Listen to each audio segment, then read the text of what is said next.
l'heure de l'invité sur Médien TV en direct de Dakar. Nous retrouvons Samb Bakary du Timbuktu Institute. Au programme de cet entretien, le contexte tendu dans lequel s'est tenue l'élection présidentielle en Côte d'Ivoire. Malgré l'appel au boycott de l'opposition, le taux de participation sera décisif pour l'issue de ce scrutin. Première question, Samb Bakary, quel scénario se profile dans ce contexte de tension sur le plan national? Bonsoir. Je crois que ces élections ivoiriennes se déroulent dans un contexte très tendu. Ça, on ne peut pas le nier.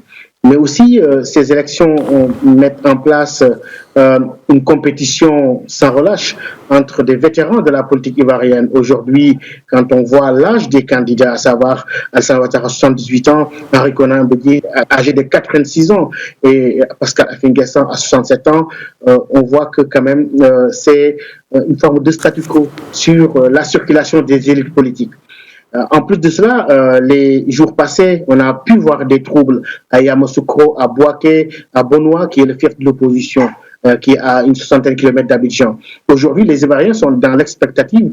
Personne ne peut prédire ce qui peut arriver.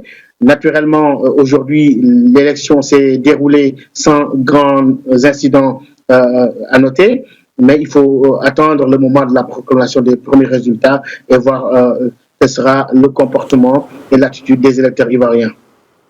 Alors les différentes régions votent pour un candidat ou l'autre. Il y a comme une carte ivoirienne de l'électorat. Pouvez-vous nous en dire plus à ce sujet ? Oui, actuellement en Côte d'Ivoire, vous savez que l'appartenance politique, le militantisme politique en Côte d'Ivoire est toujours allé avec un certain problème de régionalisme. Comme on le sait, Alassane Ouattara sera très fort dans le nord et dans certaines populations, dirait-on, d'origine djoula ou originaire du nord. Alors qu'on a deux candidats qui sont quand même de vieilles personnalités de la classe politique ivoirienne, tels que Pascal Affi N'Guessan, qui a traversé toute la vie politique ivoirienne, et Henri Konan Bédié qui fait son retour à 86 ans. Donc aujourd'hui, ces élections se passent dans un contexte où il y a une déchirure en Côte d'Ivoire sur le plan social, sur le plan politique.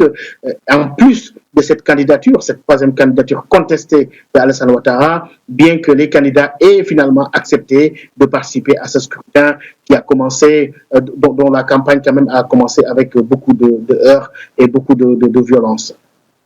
Alors quel impact ce contexte électoral a-t-il dans une zone fragilisée, on le sait, par les conflits ?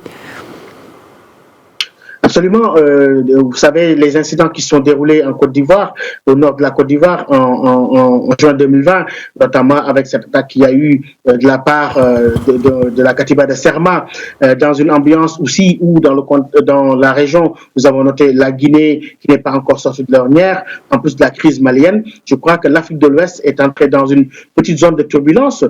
Peut-être il y aura une surprise ivoirienne, mais il ne faut pas trop se faire d'illusions quant à l'imminence de certaines violences peut-être qui vont émailler ce scrutin-là, quel que soit le vainqueur. Je crois qu'encore une fois, la Côte d'Ivoire est confrontée à une épreuve, comme d'habitude, cette épreuve de surpasser les divisions intercommunautaires et d'assainir la vie politique et le climat politique dans ce pays.